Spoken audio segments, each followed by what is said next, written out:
همچنین در مرحله دوم موج 94 عملیات আমরা কাতারে অবস্থিত আল উদেইদ মার্কিন বিমান ঘাঁটিতে হামলা চালাই। ওখানে চিনুক হেলিকপ্টার রাখার জায়গা আর সরঞ্জামের গুদাম ছিল, সেগুলো আমরা মিসাইল আর ড্রোন দিয়ে টার্গেট করেছি। গত কয়েক ঘন্টায় ইরাকের রেজিস্ট্যান্স গ্রুপও মার্কিন এবং ইসরায়েলের নানা লক্ষ্যবস্তুতে ১৯টি মিসাইল আর ড্রোন হামলা চালিয়েছে।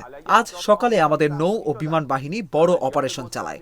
হাজ কাশেম, খেইবার শেকান আর কদর মিসাইল ব্যবহার করা হয়েছে। তেল আবিব সহ কয়েকটি শহরে জোরালো হামলা করা হয়েছে। টার্গেটের মধ্যে ছিল কুয়েতে মার্কিন high mobility artillery rocket system, বাহরাইনে পেট্রিয়ট সিস্টেম, মার্কিন সেনাদের জড়ো হওয়ার জায়গা এবং সংযুক্ত আরব আমিরাতে থাকা মার্কিন কোম্পানি ওরাকেল। বাহরাইনের একটি বন্দরে বাণিজ্যিক এক জাহাজেও হামলা করা হয়েছে, যেটা ইসরায়েলের সঙ্গে সম্পর্কিত বলে জানা যায়। একটা কথা মনে রাখবেন, যদি এই পরিস্থিতি আরো বাড়ে তাহলে পুরো মধ্যপ্রাচ্য অঞ্চলকে আপনাদের জন্য নরকে পরিণত করা হবে। منطقه به جهنمی برایتان تبدیل خواهد شد.